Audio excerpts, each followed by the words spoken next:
Imagine sitting on a crowded subway, but instead of silence, you hear every passing, unfiltered thought of the 50 people around you. You are trapped in a visceral, unmediated sensory nightmare. This concept of unmediated thought transfer has historically been trapped in the realm of speculative fiction, but right now, researchers are synthesizing applied telepathy. Recent breakthroughs in generative artificial intelligence are actively decoding high-dimensional neural representations.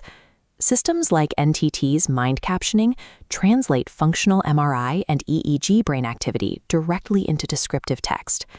fMRI measures brain activity by detecting changes in blood flow, while EEG records electrical signals from the scalp.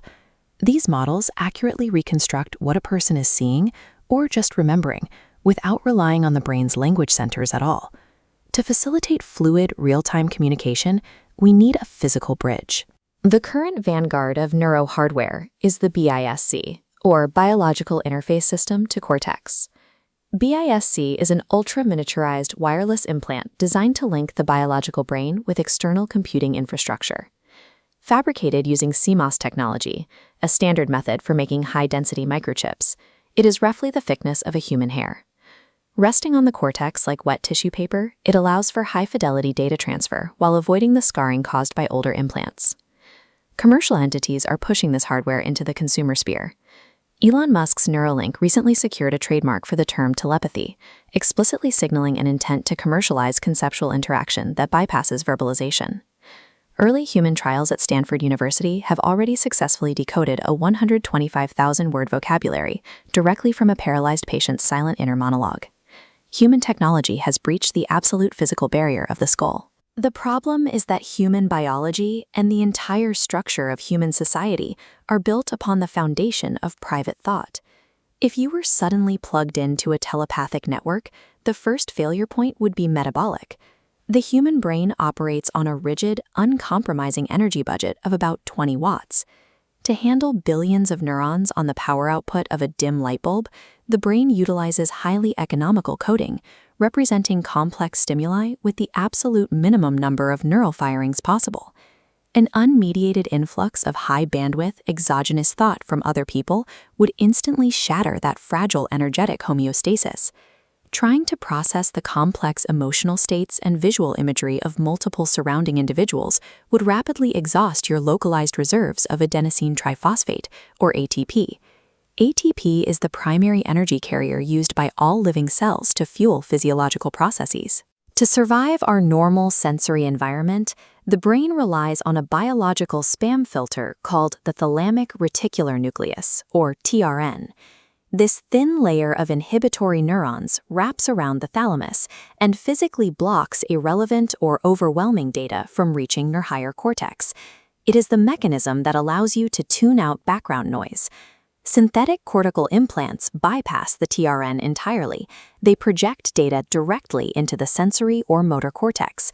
In a telepathic network, you would lack the biological hardware necessary to look away or ignore an incoming thought.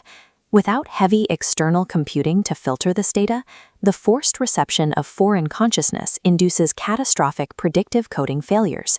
Your brain loses the ability to distinguish its own thoughts from external input.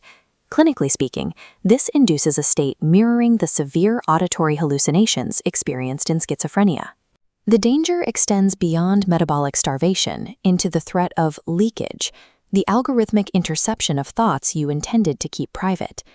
During brain-computer interface trials at Stanford University, the BCI inadvertently decoded background internal thoughts, such as subject silently counting objects on a screen when they were not instructed to speak to the machine. This leakage forces a state of mandatory radical honesty. While voluntary disclosure of a secret builds trust and intimacy, the involuntary extraction of a passing thought is a violation of cognitive autonomy. We all experience momentary resentments or bizarre intrusive thoughts that do not reflect our actual values or intentions. Evolution gave us social shame as a mechanism to enforce group conformity. We feel bad when we violate norms, so we correct our behavior. Exposing your raw, unedited inner monologue perpetually triggers moral shame, broadcasting your internal personal failures to your peers every second of the day. Subjected to this constant exposure, humans would experience profound emotional exhaustion. To survive, individuals would be forced into a highly defensive, performative psychological state, constantly policing and suppressing their own internal monologues to maintain social standing. It strips away the psychological safety required for an authentic identity. If deception is impossible, human negotiation breaks down. In economics, perfect information is a scenario where all players have absolute visibility into their opponent's hidden utility functions and intentions. Utility functions are mathematical representations used in economics to model how individuals rank their preferences and assign value to different outcomes. This is a chart showing the hawk-dove model from evolutionary game theory, mapping a competitive scenario over a shared resource. Doves display aggression but flee to avoid injury, while hawks fight relentlessly. When two doves meet, they split the resource. When a hawk meets a dove, the hawk takes everything. But when two hawks clash, the severe cost of physical injury destroys the value for both players. Telepathy introduces an omniscient eavesdropper into this equation. If you know with absolute certainty your opponent intends to play hawk, you will always default to dove to avoid injury, forfeiting the resource. If you know they will play dove, you will immediately play hawk to extract the maximum value. Apply this to complex human systems. In poker, a game defined by exploiting uncertainty, perfect information reduces the match to a deterministic calculation of pure probability. In business and diplomacy, the traditional mechanics of bargaining disintegrate when you can read the exact bottom-line threshold price of the other party. A telepathic society eliminates the value of strategic acumen and rhetorical skill. Without the ability to bluff, all surplus value shifts to the individuals possessing the highest inherent financial or physical risk tolerance. The most aggressive actors automatically take the entire board.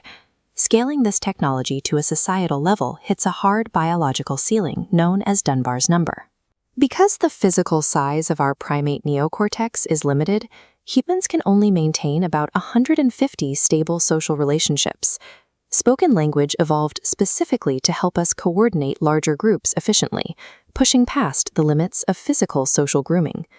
Instantaneous, frictionless thought transfer presents a radical dilemma. Will artificial interfaces allow us to bypass Dunbar's limit entirely, linking humanity into a hyper-integrated global brain?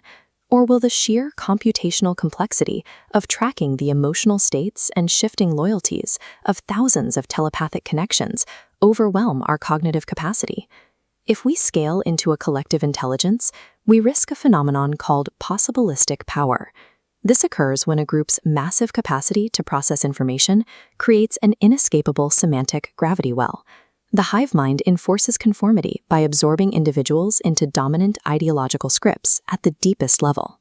Philosophers warn that this direct brain-to-machine interface poses a more existential threat to human freedom than any modern data collection apparatus. It redefines the very parameters of what constitutes a free individual. Scaling telepathy risks subordinating the individual to the overwhelming will of an inherently conservative hive mind. The immediate crisis lands directly on our current legal frameworks. In the United States, the Fifth Amendment protects you from self-incrimination, but if a telepathic device scans a suspect's brain while exposing them to sensory triggers, the resulting neural response is an automatic biological reflex, not a volitional testimony. Your own biology could bypass your right to remain silent. This necessitates an entirely new taxonomy of jurisprudence, thought crime. Employing neuroscans to detect the intent to commit a crime before it occurs introduces systemic bias. Human brains frequently generate violent or bizarre intrusive thoughts on a daily basis, with absolutely no intention of actually acting upon them.